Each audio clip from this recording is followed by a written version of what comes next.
I want to start by talking with a couple of people who come to advocacy around this issue from different places, but both of whom are devoting much of their lives to it. Let's begin with Carey Mulligan, an award-winning actress, global ambassador for War Child, an organization providing these kinds of services to countless children living with the impact of conflict and war, and Jin Dawood, an advocate, a person with lived experience who founded the organization Peace Therapist after spending her formative teen years as a refugee when bombs rained down on her town of Raqqa, Syria. Give them a round of applause. Thank you. Jin, I want to start with you. I know you're going to tell us a bit about the organization Peace Therapist, but also describe how your personal experience helped inform the work that you bring to this population. My name is Jin Dawood. I am a computer engineer, Syrian refugee, and the founder of Peace Therapist, a multilingual social tech initiative where we provide mental health services, started by my own story.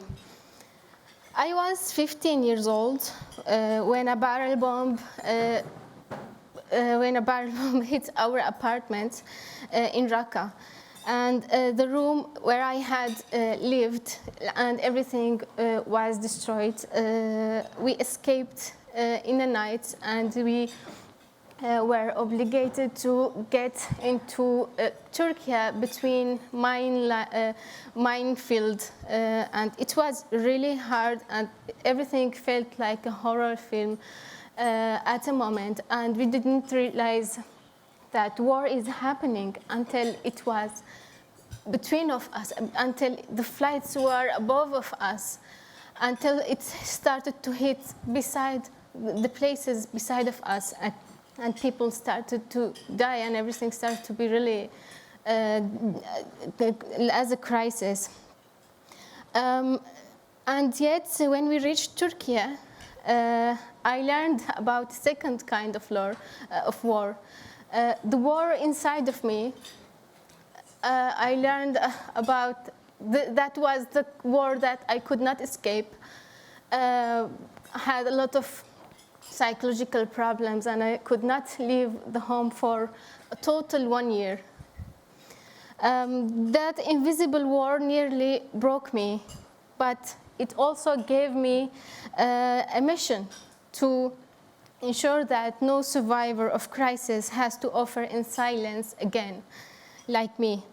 I studied computer engineering, and I taught myself to build. And while I was still a student, I started to build. I had the idea of Peace Therapist, and I knew this is what I want to do in my life since the second I had like the idea of it. And I started to work on it, and I built the first version of it by myself as a student, a computer engineering student. So I coded with all of what I know, the first version of it. So now Peace Therapist is a platform that provides psychological support in Arabic, Kurdish, Turkish, and English languages. And we are using now AI to match between support seekers and expert psychologists. We have more than 150 psychologists in our platform now, I'm proud to say. And that is giving us the opportunity and ability to connect between of the support seeker according to his problem and with a psychologist who is an expert in that field of problem.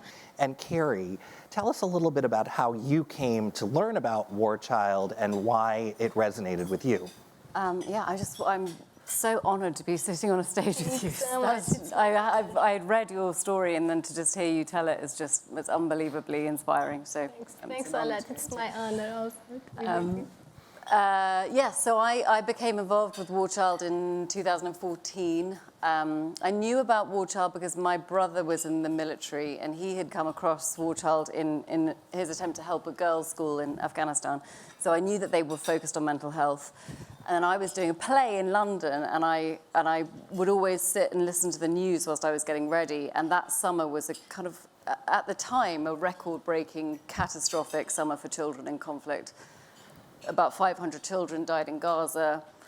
And it was the summer of the Yazidi genocide, and there were images of children being hurled onto helicopters to be rescued, and these desperate families making this choice to pass their child to a stranger in an effort to save them.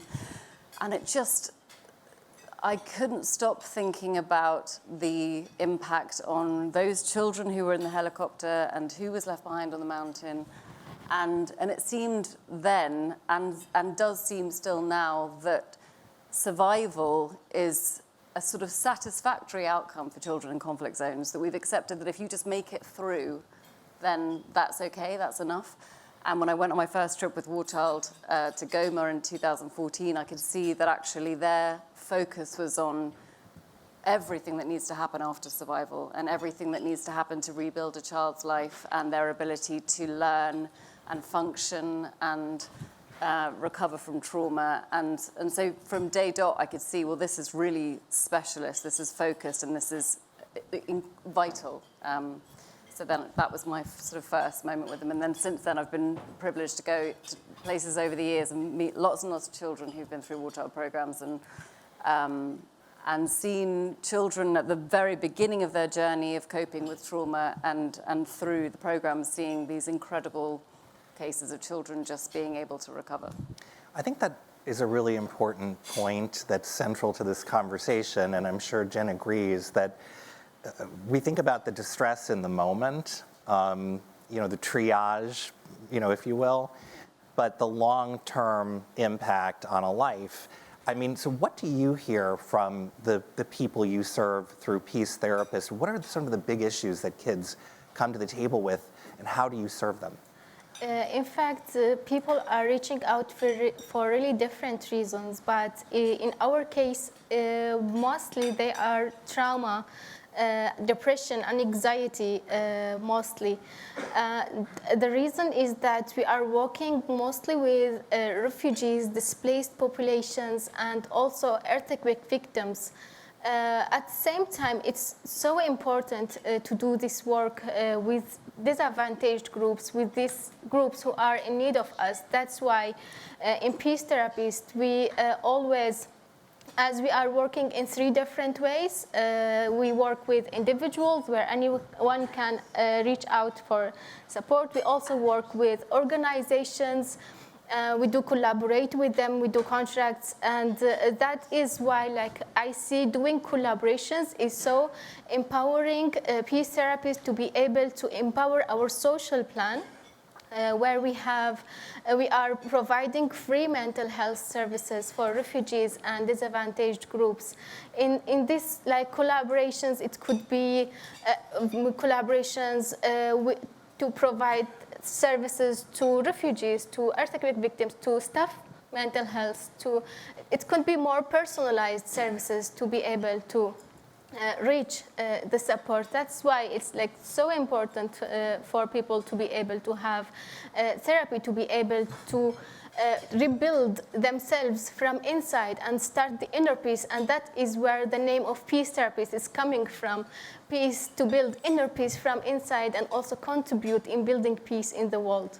Thank you for that. And Carey, in our remaining couple of minutes, not only is it under-discussed as a topic and maybe perhaps not understood as fully as it should be, but it's underfunded. Yes. And at a time when we all know what the conversations are that are happening at the UN about funding and aid in general and voluntary spending coming from countries, it's getting harder and harder. So for those people out there who may be philanthropic or private sector and willing to make an investment, what's the most important reason in your mind from what you've seen why this should be a priority? Well, I think it's 2 things. I mean, part of that is giving children not just what all children deserve, which is the right to a childhood, but also you cannot expect a country to rebuild itself if children are illiterate, innumerate, and traumatized. And that is the outcome for children who are traumatized, that they cannot engage with their learning in the way that they need to. I met on one of my earlier trips with War Child. I went to Jordan and I met a child in the host community, and they were running a War Child program. At the time it was called Deals. It's now evolved to a program called Team Up. But it was a group of children who were girls who were sort of between the age of maybe 10 and 14. And there was a young girl there who was 11, and she didn't know where her father was. She'd had a really terrible time. It was a class of girls who'd been through awful experiences, but they were the end of this program, and they were going around the children asking them what they wanted to be when they grew up, as they were doing education at the same time. And they all went around the room and they said, I want to be an engineer, or I want to be a lawyer, or I want to be a doctor. And I was thinking, this is the most impressive room of girls I've ever seen. Yes. Like, all the kids at home want to be like Instagram influencers, whatever. You know, I was like, oh God, we've really got to get our shit together. But the children in this room were so impressive. And then this little girl who was so traumatized, she just didn't want to speak. But she had sort of found the courage to step forward, and she was tiny as well. She stepped forward and she said, I want to be an architect, so that if my house is destroyed, I'll know how to rebuild it myself. And it was just the most incredible display of, first of all, what trauma therapy can give a child, you know, the possibility of a hope for future, and also of resilience, of this resilience that children have. But my firm belief, and Warchild's firm belief, is that children shouldn't need to be resilient. They should just be children. Right. They shouldn't have resilience. And so I think we've neglected our basic, fundamental duty to children. Something has gone wrong.